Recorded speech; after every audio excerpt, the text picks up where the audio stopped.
I'll get, Now you I'll will get all that. agree that Ray did an absolutely outstanding Oh. job. Very informative. I was almost inclined to say, wait till you hear the stories when you get their Cork, like, you know. No, really, absolutely unbelievable. And I will say, I never heard Ula Vogue recited so well. That was Ula beautiful. Vogue was my grandfather's song, and it was just incredible, and it was so meaningful outside of that particular statue.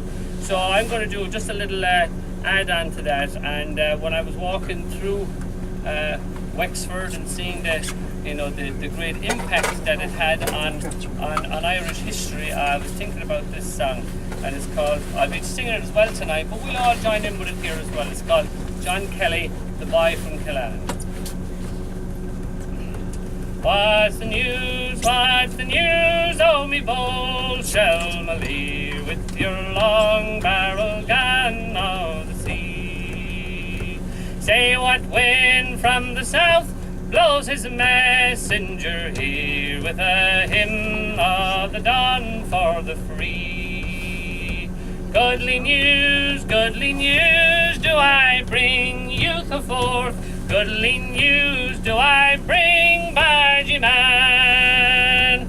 For the boys march at dawn from the south to the north, led by Kelly, the boy from Killarney.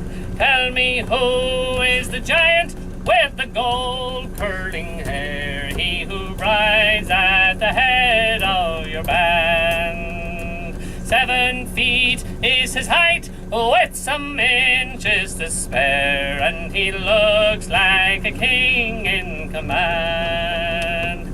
Army boys, that's the pride of the bold Shelmaliers, amongst our heroes, oh heroes a man. Fling your beavers aloft and give 3 ringing cheers for John Kelly, the boy from Killarney. Come on. And his scorties in flames, and old Wexford is won, and tomorrow we march o'er the Wog.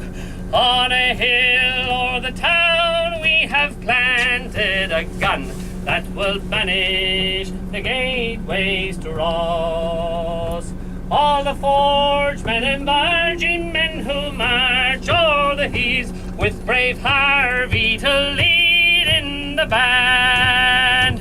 But the foremost of all in that grim gap of death will be Kelly, the boy from Killarney. But the gold sun of freedom grew darkened at Ross, and it shook by the Slaney's red waves. And poor Wexford, stripped and naked, hung high on a cross, her heart pierced by traitors and knaves. Come on. Glory, oh, to the brave men who died for the cause of long downtrodden man. Glory, oh, to Mount Leinster's own darling and pride, dauntless Kelly, the boy from Killarney. Ray, here we go. We confer this man with the freedom of Wexford after that. Just his